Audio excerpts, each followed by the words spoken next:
Money kinda short, but we can work it out. Made 100,000 in my trap house. Rings going in, rings going out. Made 100,000 in my trap house. Vídeos para Santa, el puto jefe del meollo. Me ha descubierto como un FNC. Remasteriza mis vídeos. De cojonudo. Ya veis este vídeo como suena luego. Así lo hago. Podéis un portento, un poderoso caballero ni algo. ¿Qué pasa? Que lo valgo. Caballero, por eso algo lo mantengo.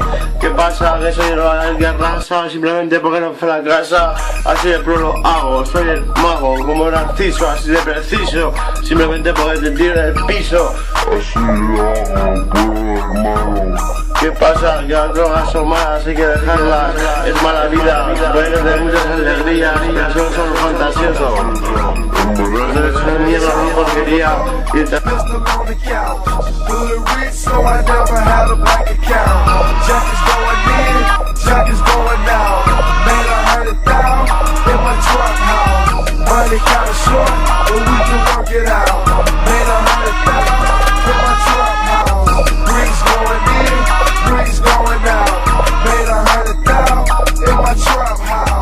pasa factura, me dice uno que se ha drogado más de que más que nadie.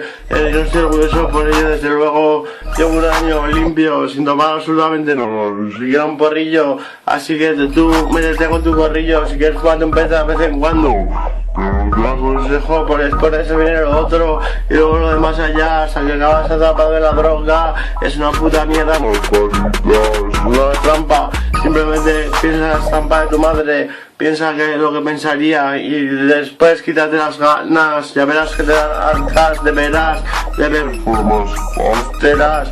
¿Qué pasa? No son rimas embusteras. La droga mata.